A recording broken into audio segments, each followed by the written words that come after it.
Hello and welcome to another video from Ward Antiques.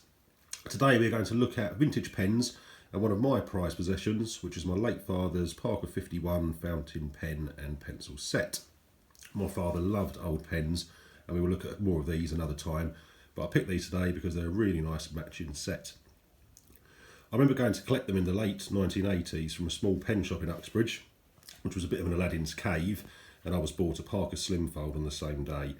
Actually didn't mean a lot to me then, but now that I'm older, the significance of owning something that can be passed down to my children actually really means a lot. That's why I think it's important to look after these heirloom items, and also part of the reason I set up this channel is to encourage others to get out and find affordable items they can cherish and pass down the line. So, onto this set. Parker introduced the 51 in 1941 and advertised it at the time as the world's most wanted pen. Parker named the pen 51 to mark the 51st anniversary of the company in 1939, when development of the pen and the patent was completed. It was as it was launched during World War II, there were restrictions on pen production, particularly for the American market, and with the level of advertising that during the war, there was such a demand for these pens that it took several years to fulfil orders, even after the war had ended, and production actually ended in 1972. There are a number of different sort of variations throughout the years, which we won't go into today, but it actually makes for some really interesting reading. Right, so this set is actually in an original Parker 51 box. Obviously a little bit of wear on the top of that, but other than that it's in pretty much mint condition, which matches perfectly for the pen and the pencil. They are actually produced in a turquoise blue, and they have 12 carat rolled gold caps.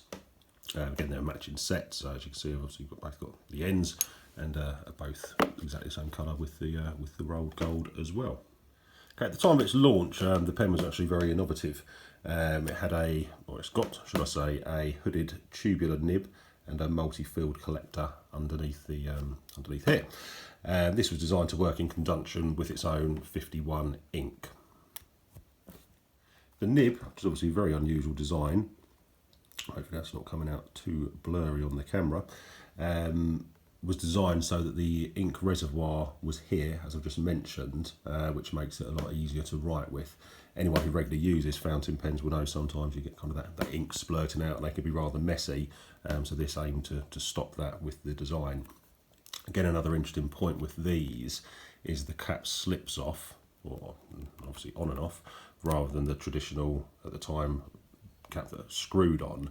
But again, what was unusual with this is that it had a lock-in mechanism, so a lot of them did have the slip off, but it wasn't particularly secure, whereas there's no chance of that cap coming off unless you decide to pull it off. And that was the first of its kind on launch. This pen uses an aerometric filler, which was introduced to replace the vacuumatic filler, which is more like a plunger, and that was in 1948. Because this has obviously got a lot of sentimental value to me, I don't actually use it daily, so I'm not going to fill it with ink now, but it's quite straightforward. You obviously have your bottle of ink, put that in, squeeze that, and that fills it from there.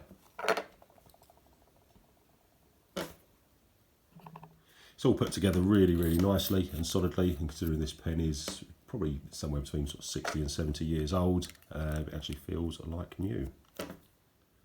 Right, so the pencil was launched at the same time as the pen and is cap activated, which means you push this, hopefully this comes through fairly clearly, to get your lead out of the end, as opposed to the rotary where you then twist that. The cap activated pencils were produced from 1948 to 1957. I mean, this is obviously quite an early item, and again, slight variations in the design on the nib here, and there was also some grips on these on some of those designs as well. And again, it's in the rolled gold cap. Quality of this pencil is a million miles away from the ones that I use daily, which are just the cheap disposable Papermate or similar, and it really is quite impressive from where you sort of put the lead in here, which is all a very solid unit, through to just the quality in general with it. And again, obviously the nib, when it's pushed, it's just a really solidly built pencil and still perfectly working well after all this time. I found it really interesting researching these for today's video.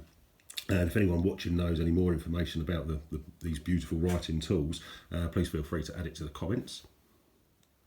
Finally, as a little bit of nostalgia for me, we've actually got the original ticket from when my father bought the pen, describing it as a box turquoise blue Parker 51 pen pencil set with 12 carat rolled gold caps in near mint condition, which is very much the same as today, 30 odd years down the line. Also shows the price that was paid. Don't really know what they'd be worth now, but ultimately they're never going to be sold from us, and we're going to keep them and pass them along through the generations, which will be hopefully enjoyed for many more years to come. I hope you've enjoyed this video. Please give it a like if you did, and subscribe to the channel to be kept up to date with what we're up to. Goodbye for now.